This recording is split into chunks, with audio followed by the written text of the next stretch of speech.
Okey, selamat pagi para pelajar. Okey, hari ini kita akan tengok bab 3. Okey, bab 3. Jadi bab 3 pada hari ini adalah unit 3.4. Okey, buku teks. Kalau anda tengok buku teks, okey, hari ini kita belajar muka surat 50. Okey, pastikan anda ada buku teks di depan anda. Kalau tak ada, anda boleh tengok screen. Okey, muka surat 50. Okey, unit 3.4. Okey, pengasingan kuasa dalam pemerintahan.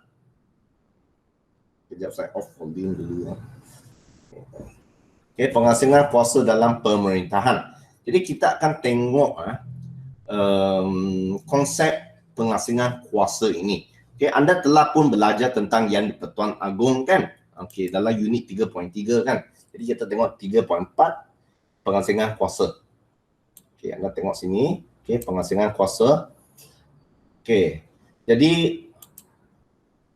dalam pengasingan kuasa ini kita ada 3. Itu badan perundangan, badan eksekutif dan badan kehakiman. Nanti saya akan terangkan ketiga-tiga badan ini secara terperinci ya. Dan badan kehakiman. Okey, jadi anda tengok raja di sini, badan perundangan ini, okey, nama lain dia adalah legislatif. Okey, nama lain dia adalah legislatif. Okey, saya tulis di sini legislatif.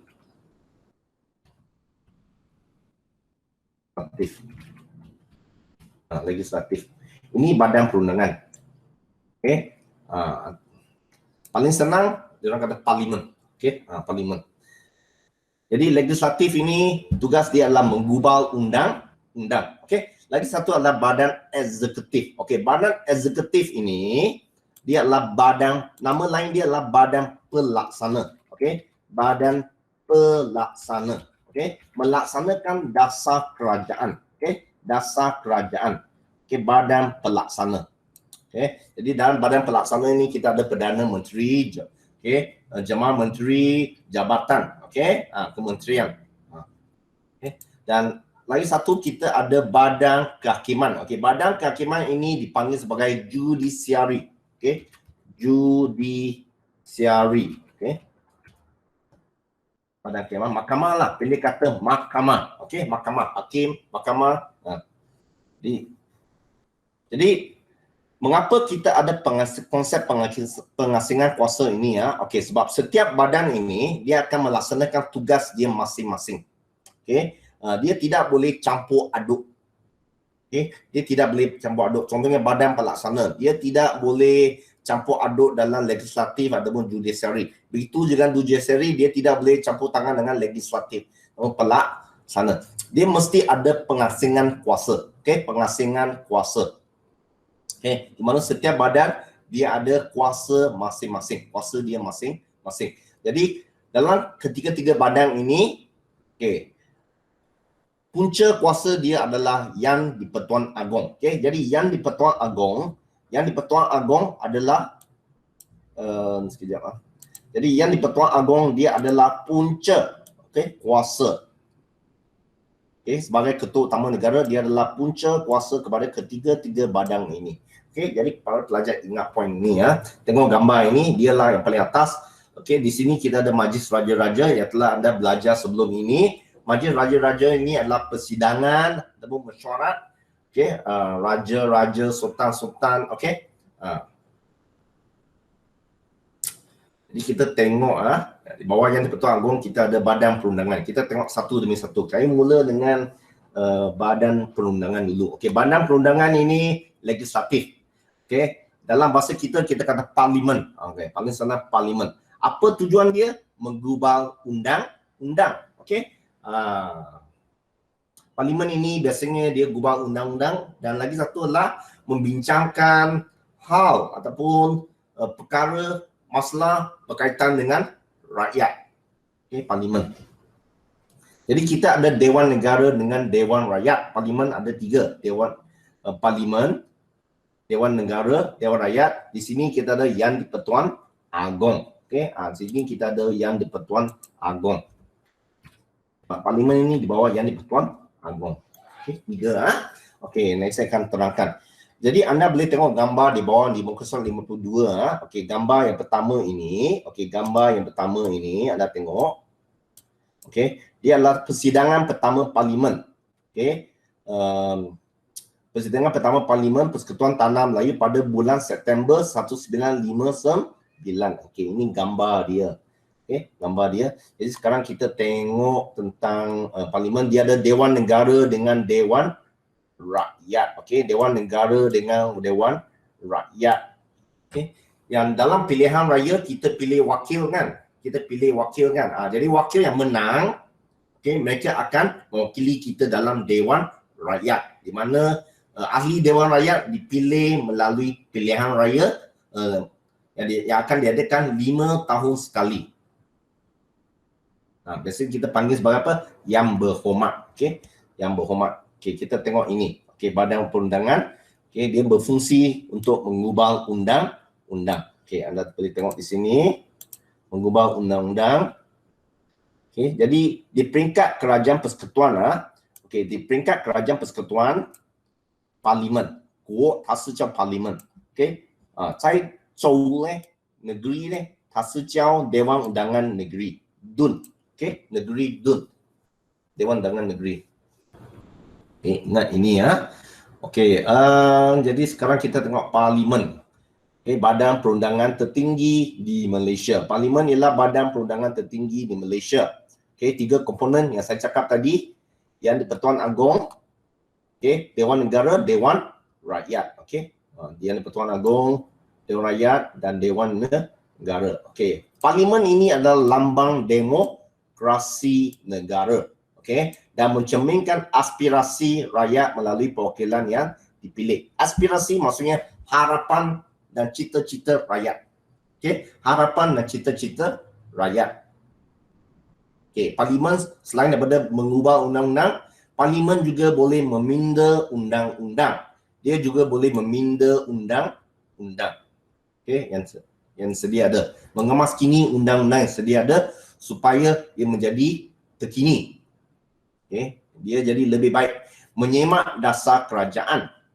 Okey, menyemak dasar kerajaan serta meluluskan pembelanjaan kerajaan. Okey, jadi tiap-tiap tahun bulan Oktober biasanya, okey, biasanya akan ada belanjawan. Okey, Parlimen di mana kerajaan dia akan bentang belanjawan bajet untuk tahun yang akan datang.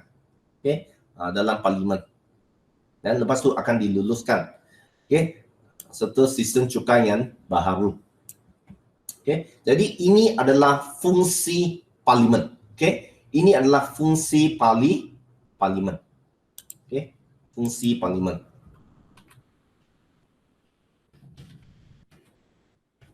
Okey, mengubah undang-undang. Okey, pertama, mengubah undang-undang. Okey, membuat pindaan pada undang-undang, menyemak dasar kerajaan, meluluskan perbelanjaan kerajaan. Okay, inilah fungsi Parlimen. Anda boleh conteng ini dalam buku teks anda. Conteng dengan pensel. Okey, jadi kita tengok satu demi satu. Yang di-Pertuan Agong, okey, dia adalah komponen. Okey, jadi yang di-Pertuan Agong ini apa fungsi biasanya? Apa fungsi baginda? Okey, jadi satu, okay, dia boleh memanggil, dia boleh merasmi, okey, memanggil ataupun merasmikan, okey, persidangan Parlimen. Persidangan ini maksudnya mesyuarat. Okey, selain itu yang di-Pertuan Agong juga boleh menutup ataupun membubarkan, okey, membubarkan Parlimen. Jadi apabila Parlimen dibubarkan, akan berlaku pilihan raya. Okey, 3, okey, yang di-Pertuan Agong biasanya dia akan memperkenankan rang undang-undang. Okey, biasanya yang di-Pertuan Agong ini dia akan memperkenankan rang undang-undang. Okey, rang undang-undang. Okay. Undang-undang yang dibuat oleh parlimen. Jadi yang Pertuan Agong dia akan mengesahkan, memperkenankan undang-undang tersebut. Jadi ini adalah fungsi yang di Pertuan Agong. Okey. Yang anda perlu tahu. Okey, sekarang kita tengok Dewan Rakyat. Okey, Dewan Rakyat ataupun Dewan Perwakilan. Okey, biasanya kita panggil sebagai Dewan Rakyat. Okey. Dewan Rakyat ini nombor 2. Okey, Dewan Rakyat ini ahlinya tadi saya kata dipilih oleh rakyat melalui pilihan raya. Mereka ni wakil rakyat. Okey, dan mereka ini menggubal dan meluluskan undang-undang pada peringkat Dewan Rakyat. Biasanya akan lepas lulus akan hantar ke Dewan Negara.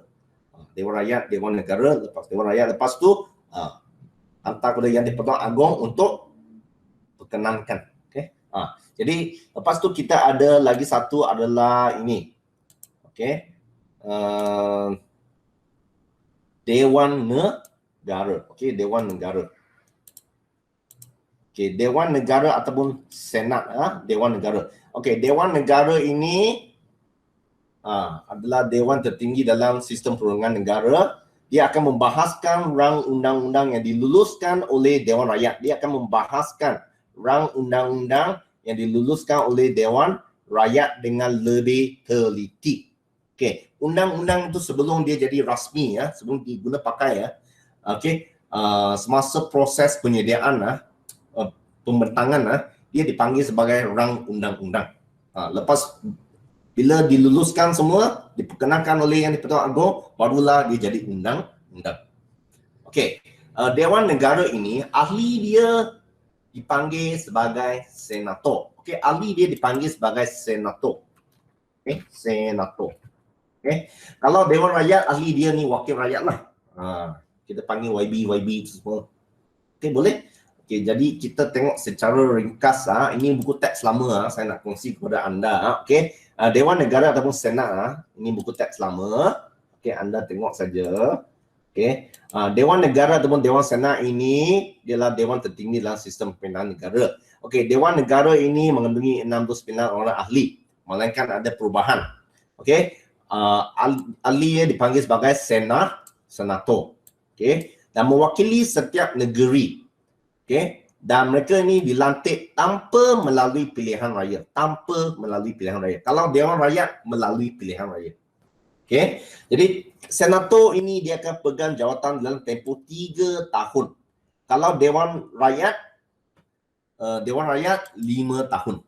Okey, itu melalui pilihan raya. Okay? Kalau senator dia 3 tahun. Dan dia mesti berumur sekurang-kurangnya 30 tahun.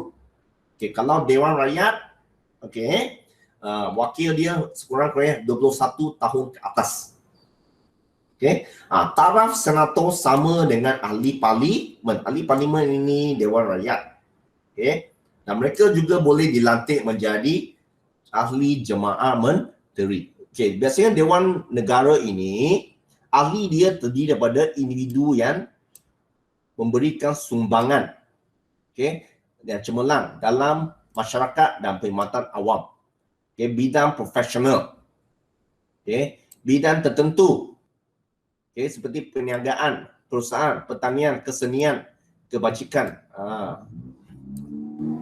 Okey, serta mewakili kumpulan minoriti seperti orang asli. Okey, faham? Jadi ini adalah ahli Dewan Negara. Okey, kalau Dewan Rakyat, okey, Dewan Rakyat tadi saya kata ahli dia dipilih melalui pilihan raya. Okay, ini buku teks lama. Ini untuk makluman kepada anda lah. Okay? Kalau anda nak tahu. Okay, jadi sekarang kita balik kepada buku teks. Ini adalah gambar parlimen kita. Okay? Bagi sesiapa yang belum lihat, saya tunjukkan gambar. Okay? Parlimen Malaysia. Okay? Inilah gambar dia. Okay. Ini adalah Dewan Rakyat. Okay, Dewan Rakyat. Okay, Dewan Rakyat. Okay, ini adalah gambar parlimen negara kita. Okay, parlimen negara kita. Anda tolong kenal gambar ini. Okay, sebab kadang-kadang dalam exam dia tunjuk gambar. Nanti ada tertanya-tanya apa gambar ini. Jadi anda tolong tengok gambar ini baik. Okay. Jadi kita balik semula ke buku teks. Okay. Jadi ini adalah persekutuan. Ini adalah persekutuan. Kita panggil sebagai parlimen. Okay. Ini adalah peringkat persekutuan.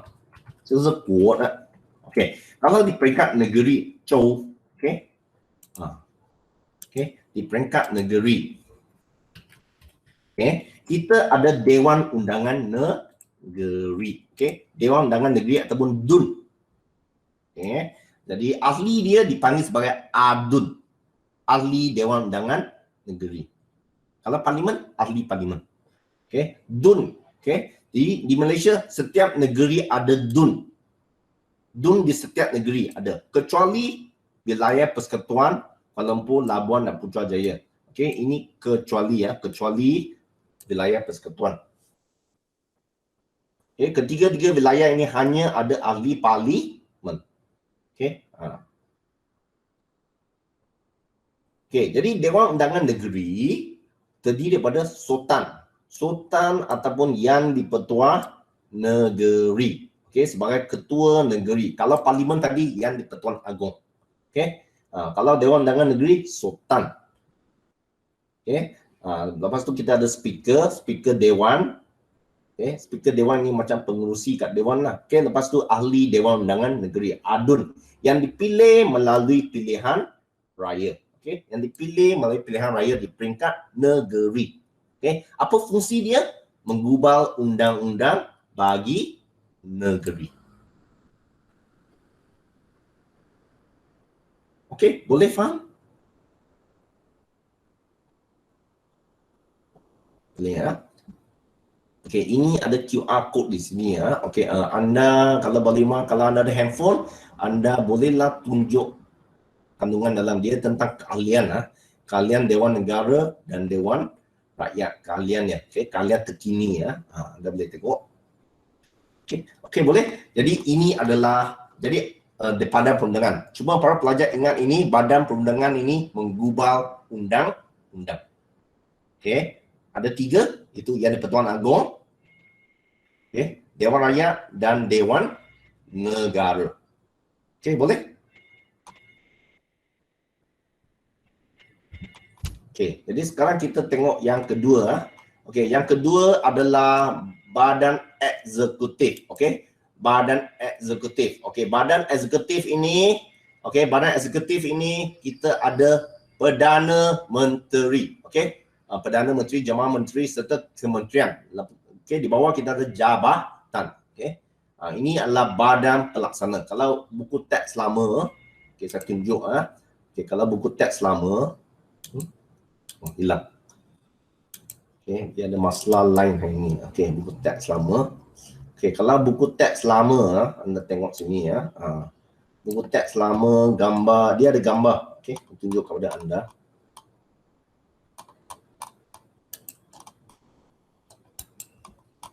Ini badan pelaksana. Ini buku teks lama, dia lebih detail sikit. Okay, dia ada badan pelaksana, ada kabinet. Kabinet ini jemaah menteri.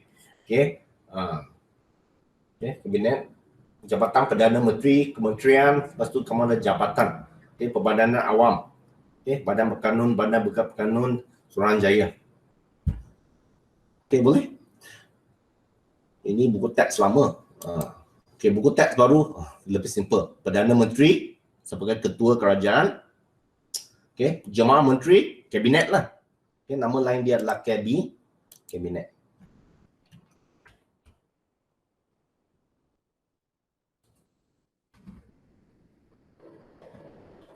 Okay, lepas tu kementerian. Okay, di bawah kementerian kamu ada jabatan. Okay, jabatan.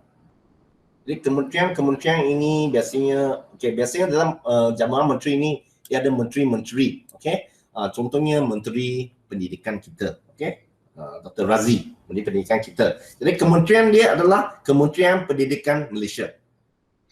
Okay, ada pelajaran Malaysia, KPM. Okay, di bawah dia adalah sekolah. Okay, kalau kita jabatan JPN, PBD, lepas tu sekolah. Contohnya SMJK Nang Puak. Okey. Faham tak? Jadi di sini kita ada badan. Jadi ini badan eksekutif ini. Okey, eksekutif ini gambar dia lah ini. Okey, anda tengok gambar ini adalah kabinet ataupun jemaah menteri selepas kemerdekaan. Okey, yang diketuai oleh Perdana Menteri kita Tunku Abdul Rahman. Dia duduk tengah-tengah ini. Okey, ini gambar lama. Okey, kita tengok ini secara detail. Okey, badan eksekutif. Okey, kita tengok ni muka surat berapa? Ini muka surat 54 ya. Okey, badan eksekutif anda tengok di sini. Okey, badan eksekutif ini adalah badan pelaksana. Okey, adalah badan pemerintah yang melaksanakan kuasa eksekutif mengikut Perlembagaan Persekutuan. Okey, badan pemerintah kerajaan, okey, melaksanakan kuasa eksekutif, kuasa mentadbir. Okey. Okey, mengikut perlembagaan. Okey, jadi badan eksekutif peringkat kerajaan persekutuan ialah jemaah menteri ataupun kabinet, manakala badan eksekutif peringkat kerajaan negeri adalah Majlis Mesyuarat Kerajaan Negeri. Okey, Majlis Mesyuarat Kerajaan Negeri.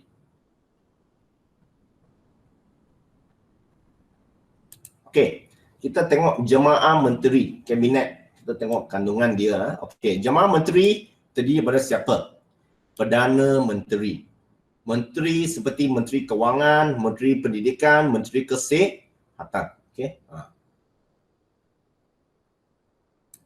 Dia ni macam AJK persatuan. Kalau peringkat sekolah persatuan kan, kita ada pengerusi dan AJK persatuan. Jadi kalau negara kita ada jemaah menteri, dia macam AJK negara kita. Okey. Di mana Perdana Menteri adalah pengerusi dia. Okey, lepas tu kamu ada menteri-menteri AJK lain. Okey. Okey, apa tugas jemaah menteri? Jemaah menteri ini tugas dia adalah menggubal dasar negara dan melaksanakan pembangunan. Okey, dan melaksanakan pembangunan, menggubal dasar negara.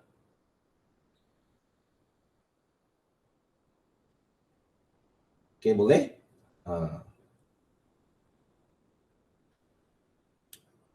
Okey, contohnya sekarang ya. Okey, sekarang dia vaksin COVID-19 kan? Vaksin dah sampai kan?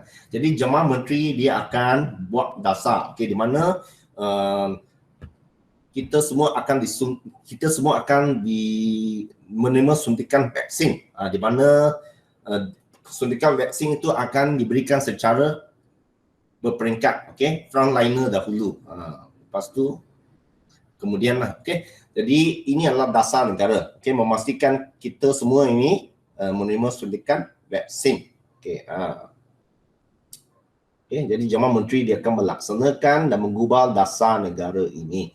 Okey, jadi Perdana Menteri adalah ketua jemaah menteri. Dia mengetuai jemaah menteri dan memimpin kerajaan dan menjalankan pentadbiran di peringkat kerajaan persekutuan.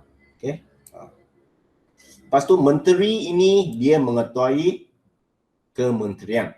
Okey, melaksanakan dasar kerajaan yang telah diputuskan oleh jemaah menteri. Jadi menteri ini dia akan melaksanakan dasar kerajaan.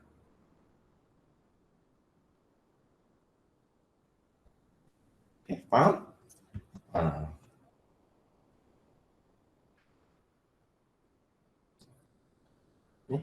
Jadi anggota jemaah menteri berpegang pada prinsip tanggungjawab bersama secara kolektif. Jadi sebarang keputusan yang dibincang dalam mesyuarat jemaah menteri sebarang keputusan itu akan akan ditanggung secara bersama. Itu kolektif. Kepada siapa? Kepada parlimen. Jadi setiap menteri mesti mempertahankan keputusan yang dibuat oleh jemaah menteri. Sekiranya seseorang menteri tidak bersetuju dengan dasar kerajaan ataupun keputusan itu, dia hendaklah meletak jawatan sebagai ahli jemaah menteri. Jadi Kalau ini adalah persekutuan jemaah menteri. Okey, kalau di peringkat negeri dia dipanggil sebagai Majlis Mesyuarat Kerajaan Negeri. Okey, di negeri kuasa eksekutif dia adalah sultan ataupun yang di-Pertuan Negeri. Okey. Ini peringkat negeri. Kuasa eksekutif dia adalah pada sultan ataupun raja ataupun yang di-Pertuan Negeri. Okey. Bagi negeri di Semenanjung Malaysia, kuasa eksekutif ini dilaksanakan oleh Majlis Mesyuarat Kerajaan Negeri ataupun nama lain dia Exco. Okey, Exco ini di Semenanjung Tanah Melayu. Okey, di Semenanjung Malaysia. Kalau Sarawak dan Sabah, ia dipanggil sebagai Kabinet Negeri. Okey, Kabinet Negeri. Jadi pentadbiran kerajaan negeri akan diketuai oleh Menteri Besar ataupun ketua menteri. Okey. Kalau Pulau Pinang, Melaka, okey, Sarawak, Sabah, okey, dia dipanggil sebagai ketua menteri. Okey, macam Perak, Selangor, Pahang, Johor, dia adalah menteri besar. Okey, menteri besar. Terengganu pun sama, menteri besar. Okey. Jadi saya ulang balik. Okey, dalam badan eksekutif kita ada jemaah menteri. Okey, jemaah menteri. Okey, tujuan dia adalah melaksanakan dasar kerajaan. Okey, jemaah menteri kabinet, perdana menteri ketua dia. Okey, bawah dia jemaah menteri, bawah dasar negara. Okey, lepas itu di peringkat negeri kita ada Majlis Mesyuarat Kerajaan Negeri ataupun Exco sebenarnya Malaysia, Sarawak, Sabah, kabinet negeri. Okay. Okay, kita tengok sejarah badan eksekutif. Okay, ini di negeri Kelantan. Dulu abad yang ke-19 di negeri Kelantan kita ada sistem jemaah menteri. Ini adalah sejarah. Kelantan dahulu sudah ada sistem ini. Okay, sistem ini diperkenalkan oleh siapa? Sultan Muhammad II.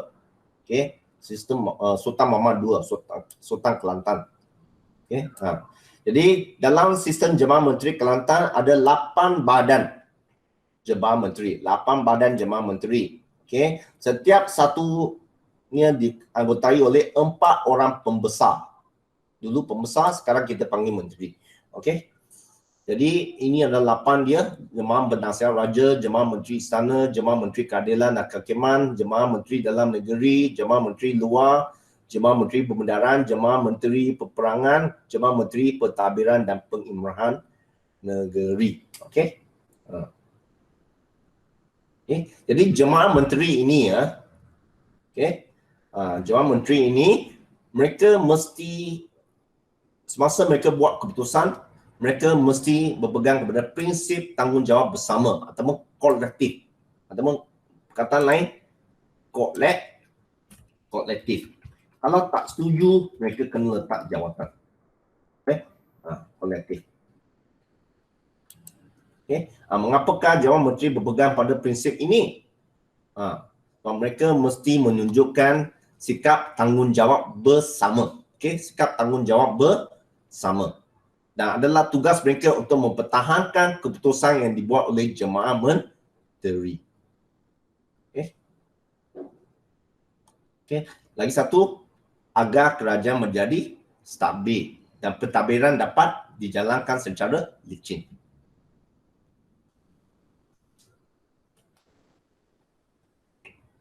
Okey. The next one adalah badan kehakiman. Okey, badan kehakiman kita tengok gambar. Okey, badan kehakiman. Okey, badan kehakiman. Okey, anda tengok gambar di muka surat 52. Ini adalah gambar badan kehakiman. Semua pakai topi ini. Okey, hakim. Okey, ini adalah mesyuarat khas di mahkamah sejurus kemerdekaan. Okey, jadi badan kehakiman ini nama lain ialah judisiari. Okey, diketuai oleh ketua hakim negara. Siapa lantik ketua hakim negara? Yang di-Pertuan Agong. Okey, jadi di bawah dia ada mahkamah atasan dan mahkamah bawahan. Okey, kalau anda tengok buku teks lama, nak tunjuk kepada anda. Okey, anda tengok di sini. Okey, mahkamah atasan kita ada mahkamah persekutuan, mahkamah rawian, mahkamah tinggi. Ini mahkamah atasan. Okey. Mahkamah rendah, mahkamah seksyen, mahkamah magistrat, mahkamah juvenil, mahkamah penghulu. Ini buku teks dulu kalau anda nak rujuk. Okey, jadi kita balik ke sini ya. Okey, ketua dia lah ketua hakim negara. Okey. Kita tengok di sini. Okey, badan kehakiman. Okey, badan kehakiman. Kita tengok Okey, saya gariskan, saya pilih warna merah lah. Okey, badan kehakiman. Okey, badan kehakiman ini adalah badan yang bertanggungjawab mentafsirkan dan melaksanakan undang-undang serta mempertahankan perlembagaan persekutuan. Okey, badan kehakiman ini adalah badan yang bertanggungjawab mentafsir dan melaksanakan undang-undang. Okey, ingat balik badan perundangan, parlimen. Okey, menggubal undang-undang. Okay. Badan eksekutif, pelaksana. Tugas dia melaksanakan dasar kerajaan. Okey. Dan tanggungjawablah secara kolektif. Okey, badan ketiga, badan kehakiman bertanggungjawab mentafsir dan melaksanakan undang-undang. Jangan keliru dengan parlimen. Parlimen buat undang-undang, gubal undang-undang. Kehakiman melaksanakan undang-undang. Okey, dan mempertahankan perlembagaan. Okey, badan kehakiman ini seperti yang saya katakan tadi, dia diketuai oleh ketua hakim negara yang dilantik oleh Yang di-Pertuan Agong. Okey, kuasa badan kehakiman dilaksanakan oleh mahkamah. Mahkamah. Jadi di mahkamah ini kita ada hakim. Okey, jadi hakim ini akan memastikan sistem kehakiman kita ni adil. Okey, adil Okey, peranan badan kehakiman ini adalah peranan ini adalah peranan dia. Okey. Okey. Peranan badan kehakiman adalah mengadili pertikaian antara pemerintah dengan rakyat ataupun sesama rakyat. Okey, kadang-kadang bila ada konflik, ada pertelingkahan, okey, biasanya dia kata apa? Jumpa di mahkamah. Okay, see you in court. Jumpa di mahkamah. Dan mahkamah akan adili siapa yang betul, siapa yang salah. Okey. Jadi badan kehakiman juga boleh menyelesaikan konflik antara kerajaan negeri dengan kerajaan persekutuan. Kadang-kadang kerajaan negeri dengan persekutuan ini ada berbeza pendapat. Okey, jadi biasanya badan kehakiman ini dia boleh menyelesaikan konflik ini. Okey. Jadi fungsi badan kehakiman bergantung kepada status mahkamah. Okey, fungsi dia bergantung kepada status mahkamah. Okey, fungsi badan kehakiman bergantung kepada status mahkamah. Okey, daripada mahkamah atasan ke mahkamah bawahan. Okey. Jadi anda boleh jadi lepas tu mahkamah pada peringkat negeri tadi persekutuan Okey, kalau negeri kamu ada mahkamah syariah. Okey, biasanya mahkamah syariah ni tentang agama Islam lah. Okey, hal-hal berkaitan dengan agama Islam. Serta mahkamah anak negeri ini biasanya berkaitan dengan adat. Okey, adat masyarakat lah. Okey. Jadi anda boleh tengok gambar ini adalah kedudukan mahkamah. Okay, mahkamah atasan adalah mahkamah persekutuan, mahkamah rayuan, mahkamah tinggi Malaya, mahkamah tinggi Sarawak dan Sabah. Okey, ketua dia adalah ketua hakim negara. Lepas tu kamu ada mahkamah bawahan. Mahkamah bawahan ni adalah mahkamah seksyen, mahkamah magistrat. Magistrat. Okay, ada lagi yang saya tunjukkan tadi, kita ada mahkamah juvenil. Juvenil ini biasanya untuk apa? Untuk remaja. Okey, remaja. Remaja muda lah. Okey, mahkamah penghulu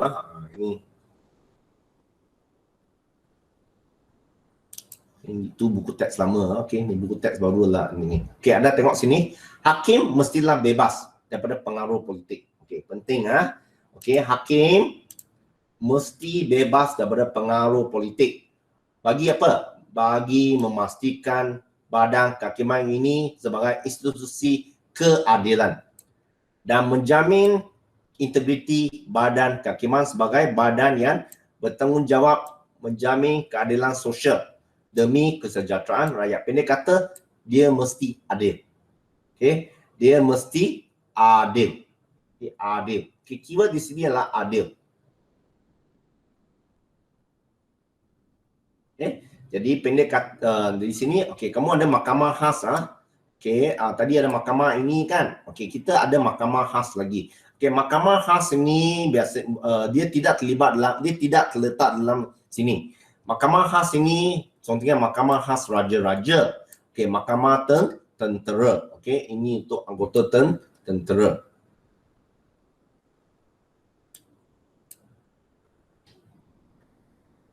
Okey, jadi secara rumusannya adalah ini. Okey, pengasingan kuasa dalam pemerintahan negeri amatlah penting. Okey, proses pengasingan kuasa dalam pemerintahan negara amatlah penting kerana ia mewujudkan pemerintahan yang adil dan saksama. Membentuk konsep semak dan imbang, check and balance. Okey, semak dan imbang dalam pemerintahan. Okey, supaya kuasa pemerintahan tidak dikuasai oleh seseorang atau sesebuah institusi. Okey, jadi ini adalah kepentingan pengasingan kuasa. Okey, kepentingan pengasingan, konsep pengasingan kuasa.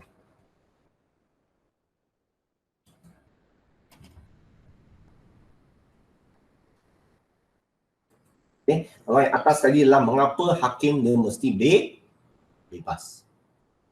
Okay, mengapa hakim mesti bebas? Okay, mengapakah sistem kehakiman perlu bebas dan berkecuali? Supaya apa? Supaya keyword dia adalah adil. Okey, adil.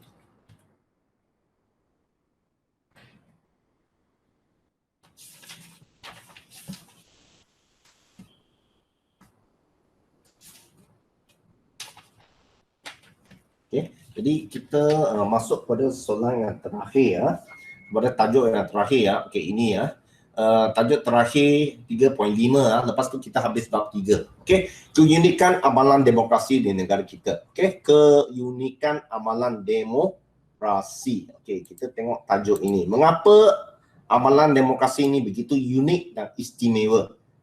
Okey, demokrasi berparlimen. Mengapa dia begitu unik dan istimewa? Okey, sebab kita ada aspek gabungan unsur tradisional dan moden. Okey, satu, kita ada aspek gabungan unsur tradisional dengan moden. Okey, dua, mengapa dia sangat unik? Okey, sebab dia adalah mekanisme untuk semak dan imbang. Okey, semak dan imbang. Okey, semak dan imbang. Okey, tadi ada sini kan semak dan imbang pemerintahan supaya kuasa pemerintahan supaya kuasa pemerintahan tidak dikuasai oleh seseorang ataupun sesebuah institusi. Okey, jadi ini adalah pentingnya konsep semak dan imbang. Okey. Okey, lagi satu adalah ini. Okey, mengapa amalan demokrasi berparlimen negara kita cukup unik Okey, 3, kuasa budi bicara raja. Okey, kuasa budi bicara raja. Okey.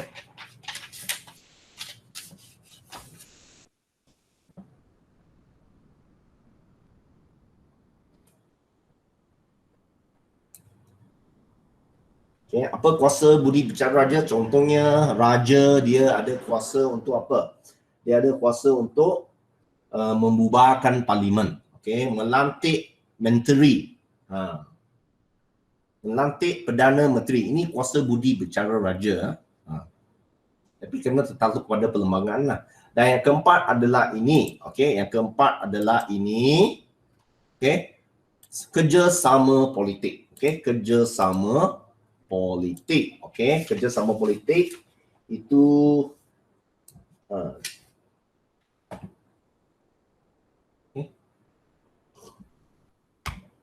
Okey, minum sekejap. Okey, jadi ini adalah keunikan lah amalan demokrasi berparlimen. Kita tengok yang pertama, okey, gabungan unsur tradisional. Okey, unsur tradisional dan moden dalam pentadbiran. Okey, ini nombor satu lah kita tengok ah.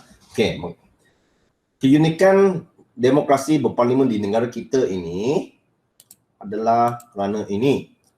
Okey, kita ada kedudukan raja. Kalau unsur tradisional, kita ada kedudukan raja. Okey, raja sebagai lambang perpaduan rakyat, lambang ketuhanan negara. Okey, raja. Okey, kalau persekutuan yang di-Pertuan Agong. Okey, kalau negeri raja ataupun sultan ataupun yang tuan besar. Okey, ini adalah unsur tradisional. Kita masih ada ini. Dan kita ada unsur moden. Unsur moden kita ada demokrasi berparlimen berdasarkan model Westminster di England. Okay. Jadi kita ada kombinasi raja berperlembagaan dengan demokrasi berparlimen. Okay. Ini adalah kaedah yang paling baik, okay, untuk mengimbangi amalan demokrasi dalam persekitaran di negara kita. Okay. Yang mempunyai pelbagai bangsa, agama dan budaya. Okay. Jadi anda ingat ini lah. Okay. Unsur tradisional, kedudukan raja. Unsur moden adalah demokrasi berparlimen berdasarkan model Westminster, England. Okey, jadi kita tengok ini. Nombor dua. Okey, nombor dua. Okey, kita tengok di sini ya. Okey, nombor dua. Okey, kita tengok. Okey, saya guna warna hitam pula sekarang. Okey, nombor dua.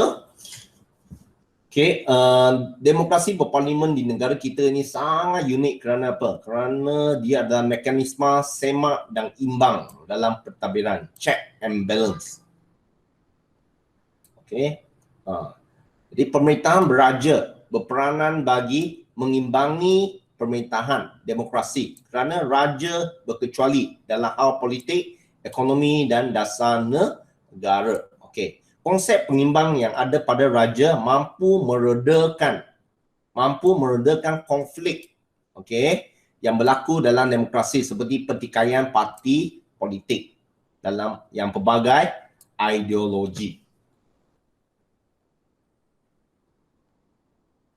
Okey, contohnya macam tahun lalu, okey, isu Perdana Menteri di mana Tun Mahathir dia telah letak jawatan. Jadi perlu ada pelantikan Perdana Menteri yang baru. Okey, kerana kerajaan juga bertukar tangan pada masa itu. Jadi pada masa itu Yang di-Pertuan Agong memainkan peranan, okey, untuk meredakan konflik dan keadaan politik pada masa itu.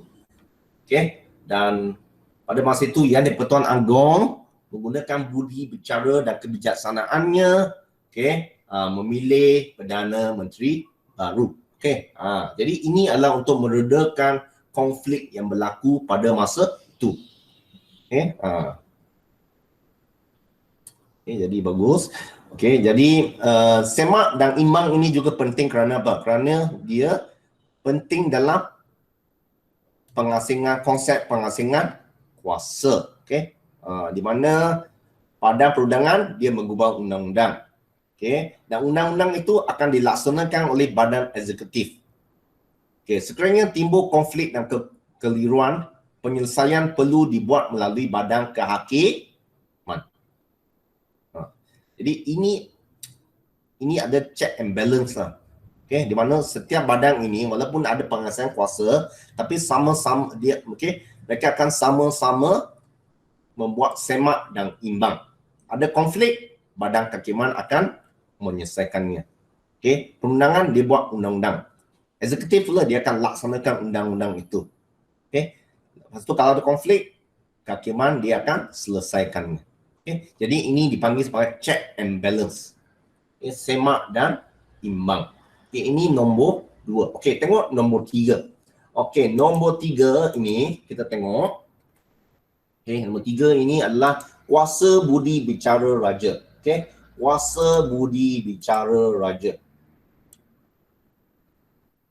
Okey, jadi raja ini, okey, Ada setengah perkara dia akan guna budi bicara dia. Okey, budi bicara dia. Okey, tanpa mendengar ataupun menurut nasihat ketua kerajaan. Okey, dalam beberapa perkara tertentu. Apakah peruntukan kuasa budi bicara yang di-Pertuan Agong? Okey, contohnya pelantikan ketua kerajaan. Persekutuan itu Perdana Menteri. Okey. Macam yang saya terangkan tadi. Dia boleh melantik Perdana Menteri. Okey. Okay. Jadi raja dan yang di-Pertuan Negeri. Okey, ini di peringkat negeri ya. Ada kuasa budi bicara untuk melantik ketua kerajaan negeri, itu menteri besar. Okey, macam tahun lalu Sultan Perak, okey, dia melantik menteri besar yang baru. Okay. Dia guna budi bicara kita. Budi bicara, okey, baginda lah. Okey, baginda. Jadi yang di-Pertuan Agong juga dia mempunyai budi bicara. Okey. Yang di-Pertuan Agong juga mempunyai budi bicara untuk tidak memperkenankan permintaan pembubaran parlimen. Okey. Dia boleh tidak memperkenankan pembubaran parlimen. Okay. Manakala raja dan yang di-Pertuan Negeri pula mempunyai kuasa budi bicara tidak memperkenankan pembubaran DUN. Okay. Pembubaran ni maksudnya penamatan. Okay. Memperkenankan ni maksudnya bersetuju. Tidak memperkenankan, tidak bersetuju. Okay. Dan yang keempat, okay, kita ada masa 3 minit lagi ya. Okay, yang keempat dan yang terakhir ya. Okay, kerjasama politik. Okay, kerjasama politik. Okay, yang keempat, mengapa demokrasi berparlimen di negara kita begitu unik? Sebab ada kerjasama politik. Okay, kerjasama politik berdasarkan apa? Berdasarkan prinsip tolak ansur. Okay, prinsip tolak ansur, perundingan dan pengobanan. Okay, bagi memastikan semua suara kaum diwakili. Okay. Jadi akan ada satu gabungan yang membolehkan parti politik membentuk kerajaan, okay, dan berkongsi kuasa dalam pemerintahan negara kita. Contohnya macam dulu sejarah negara kita, pilihan raya 1955, parti perikatan ditubuhkan. Jadi kita ada gabungan parti, itu MCA, MIC, UMNO. Okay, parti perikatan. Sekarang dipanggil sebagai Barisan Nasional. Okay.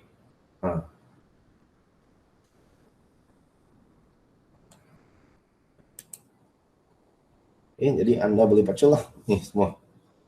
Okay, jadi ini adalah keunikan demokrasi berparlimen di negara kita. Okay, iaitu gabungan unsur tradisional dengan moden, mekanisme semak dan imbang. 3, kuasa budi bicara raja, dan yang keempat adalah kerjasama politik. Okay, jadi itulah jawapan dia. Okay, sekarang kita tengok latihan secara sepintas lalu, lepas tu anda boleh left. Okay, kita tengok latihan sekejap saja. Okay, anda cuba tengok ini. Tengok latihan objektif ini ya. Okay, sekejap. Okay, ada lag sedikit. Okay, anda cuba tengok ini. Okay, soalan 15. Okay, sistem raja berperlembagaan. Okay, mewujudkan mekanisme semak dan imbang dalam pemerintahan negara ini. Hal ini kerana apa? Apa jawapan dia? A, raja berkuasa mutlak. B, raja bertanggungjawab. C, raja berkecuali. D, raja berwibawa.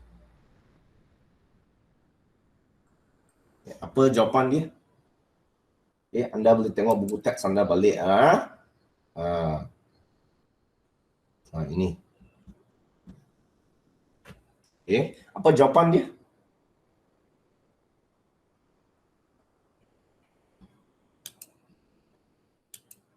Okay, apa jawapan dia? A, B, C, D. Okay, cepat. Okay, beritahu saya jawapan dia.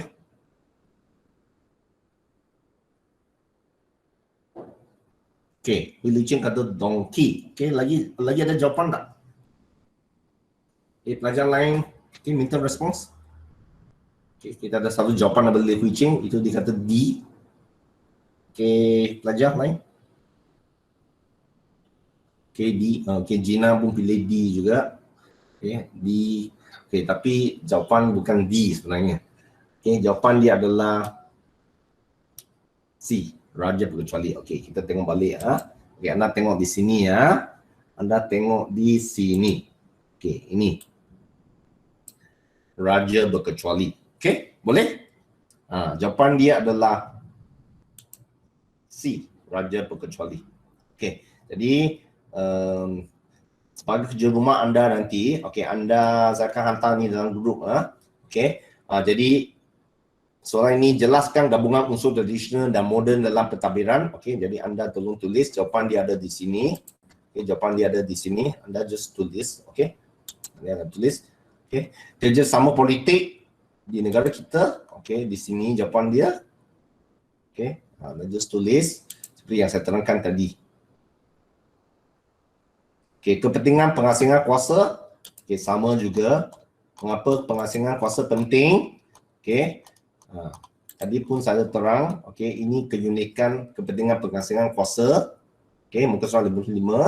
Okay, jadi anda cuba buat latihan-latihan tersebut. Okay, saya akan hantar latihan ini dalam grup anda dan anda cuba buat. Okay, okay, jadi itu saja hari ini. Jadi sekian, terima kasih. Okay,